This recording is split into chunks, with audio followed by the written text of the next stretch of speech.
नमस्कार दोस्तों, स्वागत है आपका इस ताज़ा प्रोग्राम के अंदर। दोस्तों, एस्ट्रोलॉजी के इस प्रोग्राम के अंदर हम बात करते हैं हम अपने परम मित्र ज्योतिषाचार्य सिद्धांत सहगल जी से। रविवार की सुबह है, 10:30 बजे हैं, तो हम आपके सामने हैं और साथ में हमारे मित्र सिद्धांत सहगल जी। सिद्धांत जी, बहुत-बहुत स्वागत है आपका। धन्यवाद सर। रविवार की सुबह हो तो आपकी बिना पूरी नहीं होती। लोग भी इंतज़ार करते हैं, हम भी इंतज़ार करते हैं।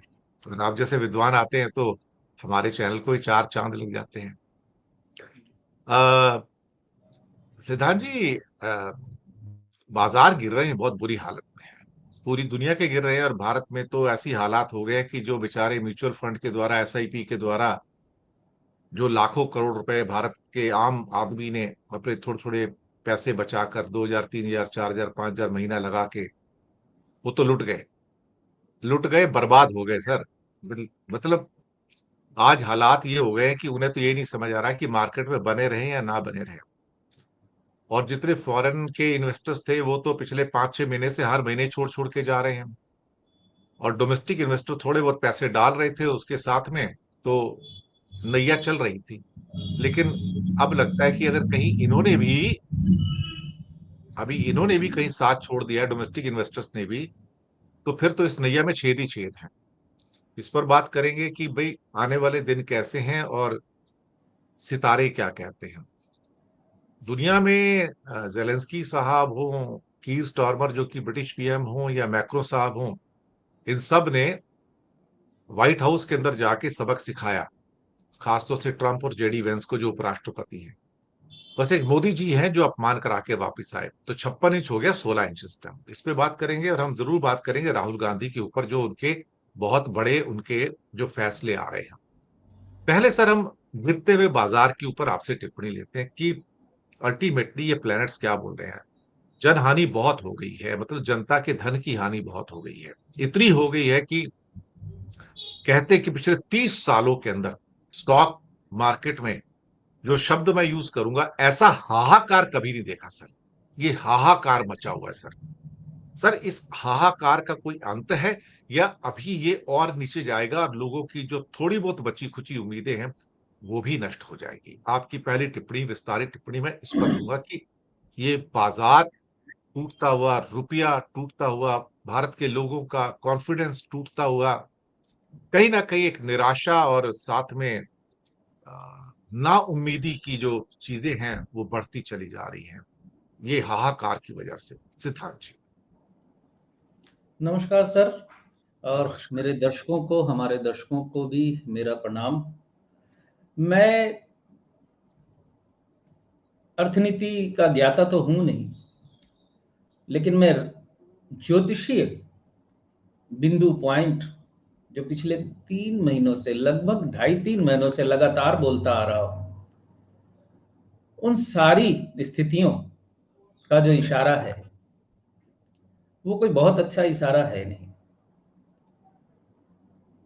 ग्रहों की अस्वाभाविक स्थितियां और मार्च के अंत से लेकर मई की 20 तारीख तक लगभग 4 बड़े ग्रह अपनी अपनी राशियां बदलेंगे।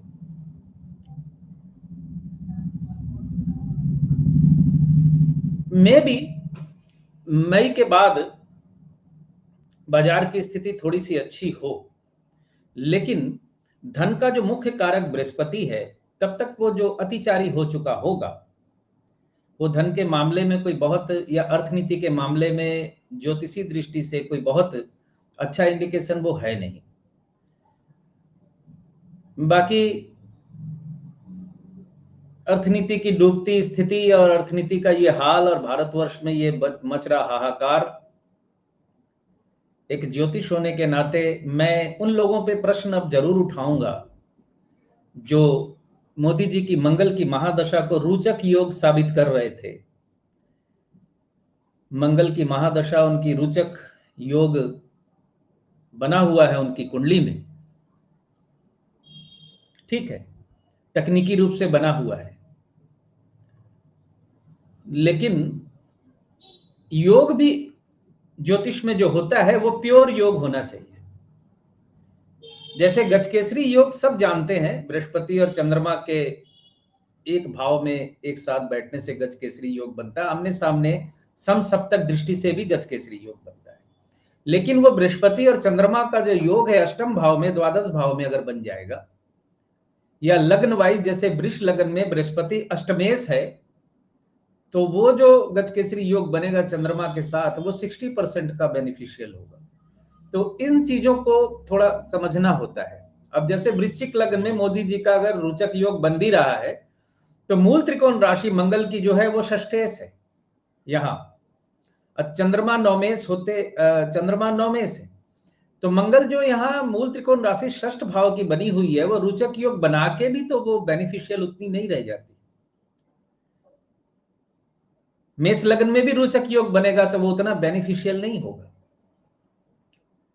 यानी कि लग्न में अगर मंगल वहां आता है तो उन नक्षत्रों की वजह से मंगल वहां मोदी जी का खिसका हुआ है द्वादश भाव में। दर्शक पूछ सकते हैं, प्रश्न उठा सकते हैं, बार बार आप इस बात को क्यों बोलते हैं? बार बार इस बात को मैं इसलिए बोलता हूं कि 2021 में जब मैंने कहा था कि मंगल की महादशा इनके लिए डाउनफॉल वाली है, तो मेरे को जो अब्यूज किया गया टेलीफोन के माध्यम से भी, व्यक्तिगत मैसेज करके, यहां तक कि मैं तो बिना फीस के टाइम नहीं देता ना, मतलब फीस जब तक नहीं जमा कराते लोग, अपॉइंटमेंट नहीं मिलता उनको, फीस दे के अपॉइंटमेंट लेके बहस कर रहे हैं। ये एक हास्यकर स्थिति बता रहा हूं। फीस भेज दी मेरी, अब आपका 40 मिनट मेरा है, अब मेरी सुनिए। ये हालत भी झेलनी पड़ी मुझे। रोचक योग मंगल का, और बहस का मुद्दा यही था कि मंगल की महादशा उनकी भूतो न भविष्यतो वाली है। मंगल की महादशा में तो पूरा विश्व, यानी विश्व गुरु बन जाएंगे, वो पूरा विश्व हमारे कंट्रोल में आ जाएगा, क्योंकि वो रोचक योग है। सर मुझे कोई फर्क नहीं पड़ता वो रोचक योग बोल रहे हैं, मोदी जी बन जाए विश्व गुरु, ब्रह्मांड गुरु बन जाए। मैं एक एस्ट्रोलॉजर होने के नाते मैं ज्योतिषीय तकनीकी बातों को, ज्योतिष की तकनीकों को, ज्योतिष के बेसिक्स को मैं सिर्फ स्थापित करना चाहता हूं अपनी बातों के माध्यम से, कि मैं ज्योतिष के बेसिक्स पॉइंट्स जो बताता हूं 99% वो अकाट्य होते हैं, वहां कोई पानी मिली हुई कोई बात नहीं है। इस चीज को बार बार दोहराता मैं इसलिए हूं कि ज्योतिष जो सीख रहे हैं, ज्योतिष जो सीखना चाहते हैं, ज्योतिष को जो समझना चाहते हैं, वो बेसिक्स को पहले समझे, ज्योतिष को गंभीरता से समझे। नहीं तो क्या है, 3 दिन में आइए ज्योतिष सीख लीजिए। 3 दिन में क्या ज्योतिष सिखा देगा आदमी? यही लोग सीख के 3 दिन में ज्योतिष सिखा रहे हैं, 3 दिन में ज्योतिष सीख के आके वो उसको रोचक योग बता रहे हैं। मतलब समझिए बात का मुलम्मा यही हो गया। 40 साल की उम्र में 50 साल का एक्सपीरियंस है, 1 साल में 1 लाख कुंडलियां देख ली हैं, ये दावा किया जा रहा है प्रचार के माध्यम से। सर आप तो बहुत अच्छे कैलकुलेशन करते हैं, 1 साल में 1 लाख कुंडलियां कैसे देख सकता है कोई व्यक्ति? क्या 10,000 कुंडलियां 1 महीने में देखना संभव है? तो मेंटल हॉस्पिटल में भर्ती हो जाएगा जो देखेगा इतनी। दावा कैसे कर देते हैं लोग? तो मैं सिर्फ इसलिए इन बातों को दोहराता हूं कि ज्योतिष एक बहुत गंभीर विषय है, और ज्योतिष के साथ ना खेलें, कम से कम मेरे पेशे के जो लोग हैं ज्योतिष के साथ ना खेलें। और यही स्थिति हो रही है कि ज्योतिष शास्त्र के साथ, ज्योतिष के नियमों के साथ खेला जा रहा है। मैं एस्ट्रोलॉजिकल प्रेडिक्शन में बायस बिल्कुल नहीं हूं, ये मैंने कई बार साबित किया है। मैंने 2020 में बिल्कुल ठोक के बोल दिया था ट्रंप नहीं बनेंगे अमेरिका के राष्ट्रपति, हार जाएंगे वो। और ये लाइन यूज की थी कि अगर ये कुंडली इनकी असली है तो डोनाल्ड जे ट्रंप चुनाव नहीं जीतेंगे, बिल्कुल स्पष्ट कहा था। वही 2024 के अंत में मैंने कहा कि डोनाल्ड ट्रंप एज पे हैं, वो जीत सकते हैं। तो मेरे मन में कोई बायसनेस होता तो मैं इस बार भी डोनाल्ड ट्रंप को हरवाता। उस वक्त जब मैंने डोनाल्ड ट्रंप की हार की भविष्यवाणी की तो मेरे पीछे भक्त पड़ गए जो आजकल बने हुए हैं, क्योंकि वो तो मोदी जी के बड़े करीबी हैं, और मैंने डोनाल्ड ट्रंप की हार प्रेडिक्ट कर दी, मतलब मैं मोदी जी के खिलाफ हूं। वो तो अपने चश्मा लगा लिया उन्होंने देखने के लिए। आज भी ट्रंप के लिए हवन हो रहे थे इस बार, हालांकि जीते 24 में मैंने जीत प्रेडिक्ट की उनकी, मैक्सिमम चांसेस उन्हीं के, मैंने कहा हवन कर रहे थे। हवन में कोई गलती हो गई क्या कि वो तो हमारे लिए ही भस्मासुर बन गए? अब वापस हवन करना चाहिए ताकि वो शांत हो। लेकिन क्या ये होगी? अशांति जो है, अशांति वैसे बाजार गिर गए, लोगों की तो हानि हो गई सर इतनी सारी। और एक एक करके फाइनेंशियल स्कैम्स भी निकल कर बाहर आ रहे हैं, बहुत सारे फाइनेंशियल स्कैम्स भी निकल के आ रहे हैं। और मोदी राज के अंदर भी इतने फाइनेंशियल स्कैम्स हैं जिसकी कोई हद नहीं है, कि ये लोग भी कैसे वहां पैसे दे के वो फॉरेन में लोगों को जुटाते हैं और कैसे उनके रहने का बंदोबस्त करते हैं, जो मोदी मोदी के नारे लगाते हैं और करोड़ों रुपए उन पे खर्च किए तो पार्लियामेंट के अंदर आ गया। तो ये सारे स्कैम से हमको चूना तो लगाया है ना। तो अल्टीमेटली बाजार में भी हानि है और यहाँ भी चूना लगाया जा रहा है। और उसके बावजूद भी लोग ऐसे प्रधानमंत्री को पसंद करके उनको वोट देते हैं। जी, इसे क्या कहोगे सर इसको? सर ये बिल्कुल स्पष्ट बात मैं कहूं अगर, तो ये सिर्फ धर्म का चश्मा लगाए होने की वजह से ये स्थिति है। लोग, मेरे घर पे एक महिला रिश्तेदार जो मिलने आई 18 साल बाद, वो योगी जी के उस वक्तव्य का समर्थन कर रही है कि बहुत अच्छी बात कही उन्होंने। योगी जी ने जो वो ऐतिहासिक स्टेटमेंट दिया कि जिसको गंदगी देखनी थी उसको गंदगी दिखी, जिनको लाशें देखनी थी वो गिद्धों को लाशें देखी, और वो शब्द मैं उच्चारण नहीं करना चाहता आपके चैनल पे, उनको गंदगी दिखी। और एक महिला योगी जी के इस वक्तव्य से बहुत खुश है। आपके पास क्या इलाज है?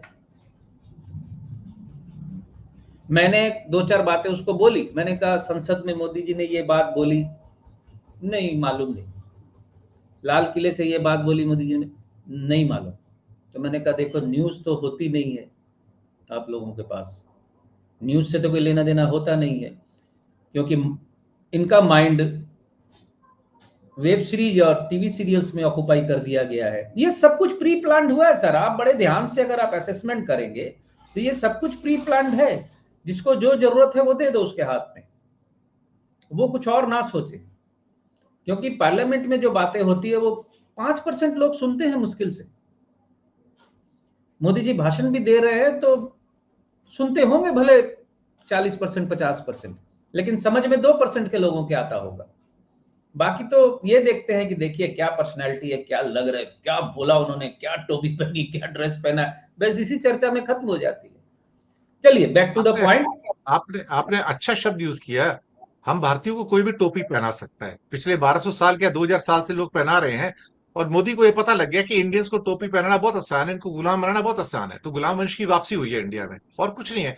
उसके दोषी नहीं, हम हैं। उसके लिए क्या किसी को दोष देना सर? जी, पूरा बिल्कुल। कीजिए अपनी बात सर। तो बैक टू द पॉइंट बात यह है कि सर हमारे बोलने के बाद लोग अगर नहीं सावधान होते हैं, नहीं समझते हैं, तो इसमें हम क्या कर सकते हैं? 2032 तक की स्थिति भारतवर्ष की ही नहीं विश्व की स्थिति अच्छी नहीं है।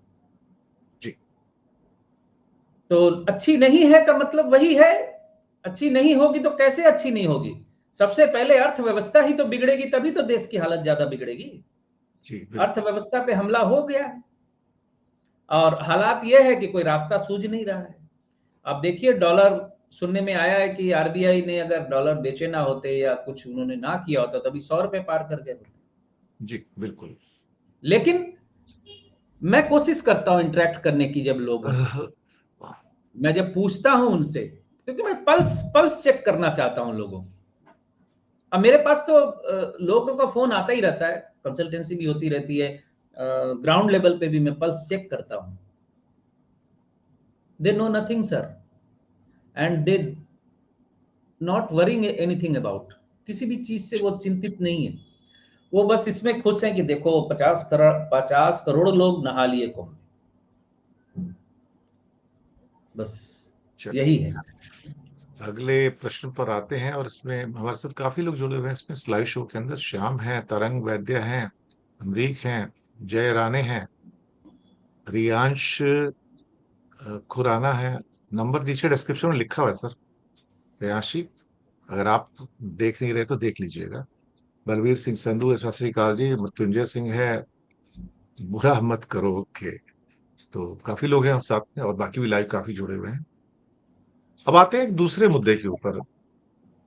ट्रंप वाले मुद्दे पे बाद में आते हैं, पहले हम राहुल गांधी के मुद्दे पे आ जाते हैं कि राहुल गांधी कांग्रेस की सफाई करने में लगे हैं।